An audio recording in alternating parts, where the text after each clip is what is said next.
Hi friends, आज मैं आपको जल परी के भूतिया चेहरे की एक कहानी बताने वाली हूँ।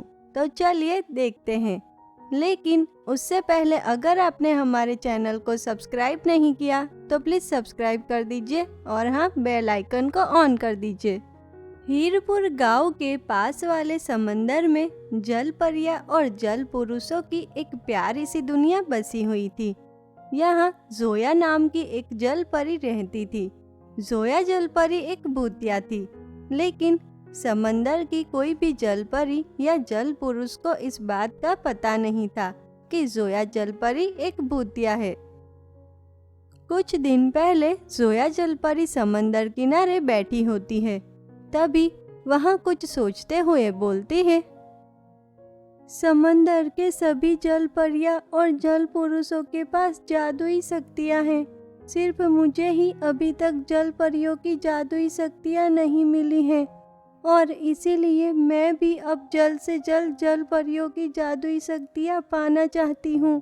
इतना बोलकर जोया जल परी फिर से जल्द जादुई शक्तियां पाने के बारे में सोचने लगती है कि तभी रूबी नाम की एक डायन वहां आती है।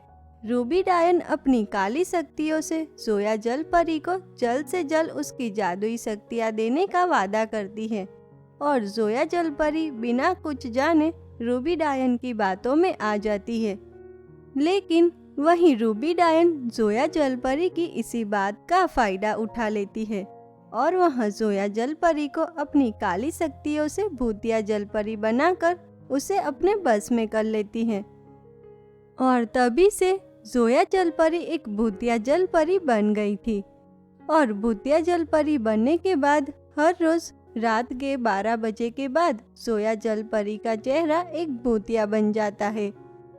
एक दिन जोया जल परी समंदर किनारे रूबी डायन से मिलने जाती है। रूबी डायन जोया जल परी से कहती है, सुनो जल परी, अब तुम मेरी गुलाम हो और मैं जैसा कहूँगी तुम वैसा ही करोगी। मैंने सुना है कि तुम जल परियां और जल पुरुषों के शरीर में कई सारे बहुत ही कीमती मोती होते हैं और अगर कोई उन मोतियों को तुम्हारे शरीर से निकाल ले तो उन मोतियों के साथ साथ तुम जल परियों की सारी जादुई शक्तियाँ भी खत्म हो जाती है और तुम बहुत ही कमज़ोर हो जाते हो। इसीलिए ये लो, ये मेरी काली शक्तियों से बनी एक छुरी है। इसे तुम जिस भी जल परी या जल पुरुष के शरीर पे फिराओगी तो उसके शरीर के सारे मोती बाहर आ जाएंगे और फिर उन मोतियों को तुम मेरे पास लेकर आना। उन कीमती और जादुई मोतियों से मैं पृथ्वी पे सबसे धनवान बन जाऊंगी। इतना बोलकर रूबी डायन जोया जल परी को वह भूतिया छुरी दे देती है। जोया जल परी उस भूतिया छुरी को लेकर समंदर में वापस चली जाती है और अब तो जोया जल परी हर रोज सभी जल परियां और जल पुरुषों के सोने के बाद उनके शरीर पे रूबी डायन की भूतिया छुरी फिराकर उनके शरीर से सारे कीमती मोती निकाल लेती और फिर उन मोतियों को लेकर रूबी डायन के पास जाती। धीरे धीरे जोया जल परी ने कई सारी जल परियां और जल पुरुषों के शरीर से वह जादुई मोती निकाल लिए होते हैं, जिससे समंदर की कई जल परियां कमजोर हो गई थी और अपने समंदर के जल परी जाति की ऐसी हालत देख मोती नाम का एक जल पुरुष बहुत ही परेशान हो जाता है। वह बोलता है, अचानक हमारे समंदर में ऐसा कौन आ गया है जो हम जल परी जाति के शरीर से मोती निकाल रहा है और सबको कमज़ोर बना रहा है। अगर ऐसा ही चलता रहा तो धीरे धीरे हमारी पूरी जल परी जाति का अंत हो जाएगा और इसीलिए अब मुझे इस बात का पता लगाना ही होगा कि समंदर के अंदर ऐसा कौन आया है जो हमारे साथ ऐसा कर रहा है।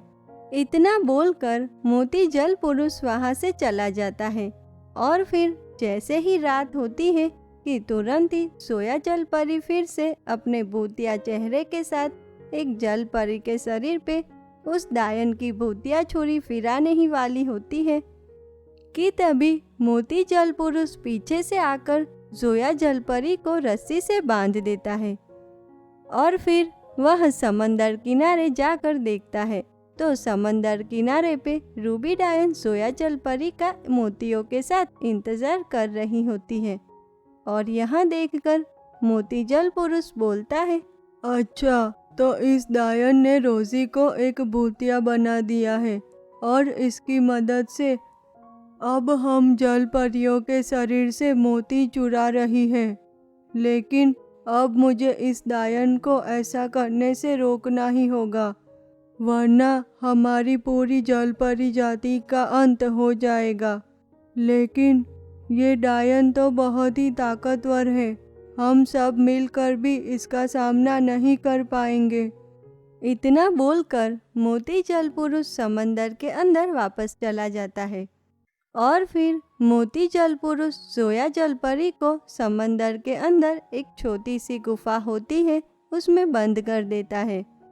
वहीं मोती जल पुरुष अब सभी जल परियां और जल पुरुषों के पास जाकर उन्हें सारी बात बताता है और मोती जल पुरुष की सारी बात सुनकर सभी बहुत ही घबरा जाते हैं।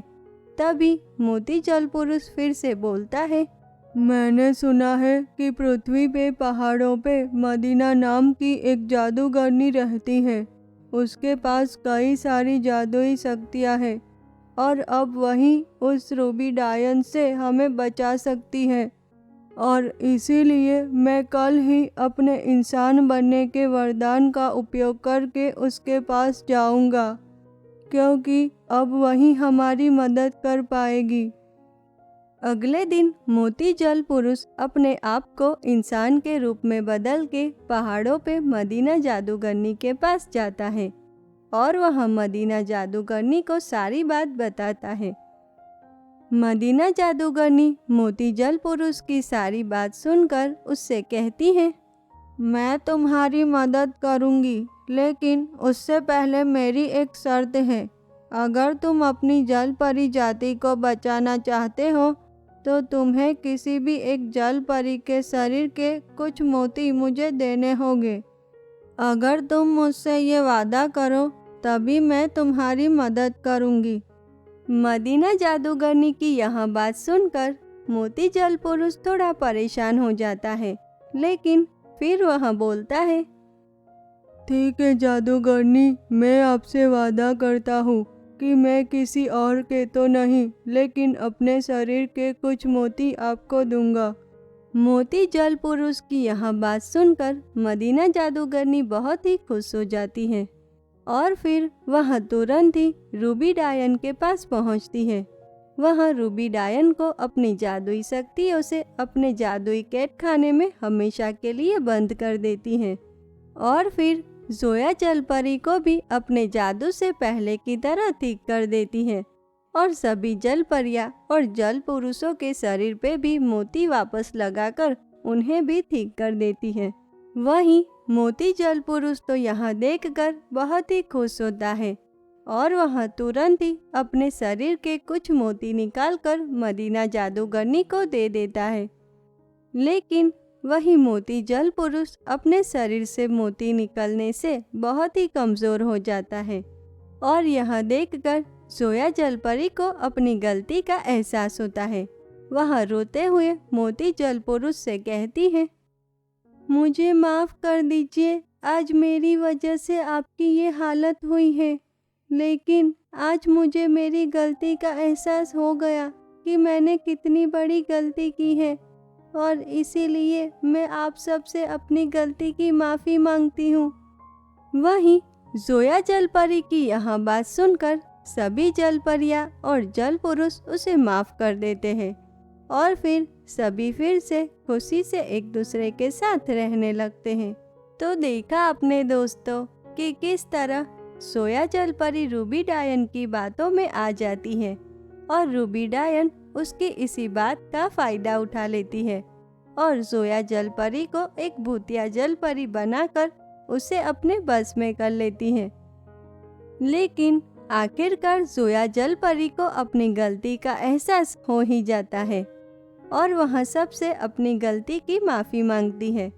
तो दोस्तों, इस कहानी से हमें यह सीख मिलती है कि हमें कभी भी अपने माता पिता या अपने परिवार से बिना पूछे किसी की भी बातों में आकर कोई भी कार्य नहीं करना चाहिए, क्योंकि ऐसा करने से कभी कभी वह इंसान खुद हमारा ही फायदा उठा लेता है और फिर बाद में इसका परिणाम हमारे साथ साथ हमारे परिवार को भी भुगतना पड़ता है।